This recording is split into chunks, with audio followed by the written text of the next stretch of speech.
What's up, guys? So I just got done watching the new Avatar movie, Fire and Ash, and I just wanted to give my quick thoughts on it. So the main thing going into this one was I was wondering how much they were going to connect the first two movies and how important it would be to remember like a lot of the events that took place in those first two. And I can say that they definitely do play a lot into those first two movies, and there's a lot of callbacks, there's a lot of returning characters, and some plot points that pop back in, especially at the very beginning. There was a lot of things that I honestly did not remember from the last movie that I had to kind of like catch up on. So I think it is important to probably watch the other two before you go and see this one again.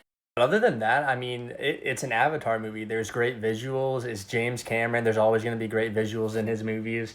The action is great. I think he has some of the best like final acts in these movies that I've seen in any movie before. It's always just very grand in scale. And biggest knock though for this movie is the story.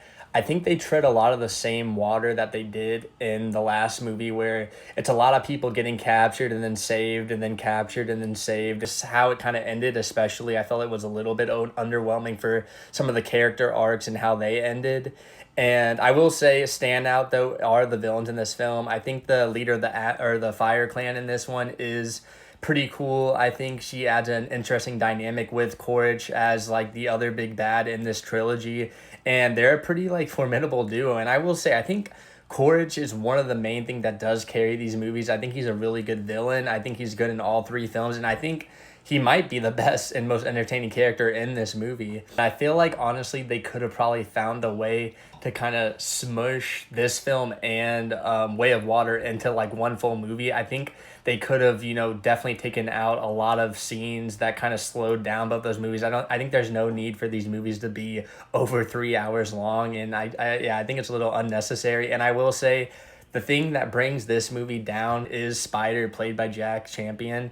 He's not a good actor in this at all. Like, I don't know if it's the writing or how he's trying to portray the character, but like they put a lot of the weight on his shoulders in this film. Like a lot of emotional scenes with him in it, and he's not great in it at all. And I think it just makes those scenes like they don't carry that same intensity that they would if I think like a more seasoned actor would be portraying that character. And it's just, I really hope that if they continue these films that they don't try to make his character the forefront of the next trilogy, because I think it's just not going to work.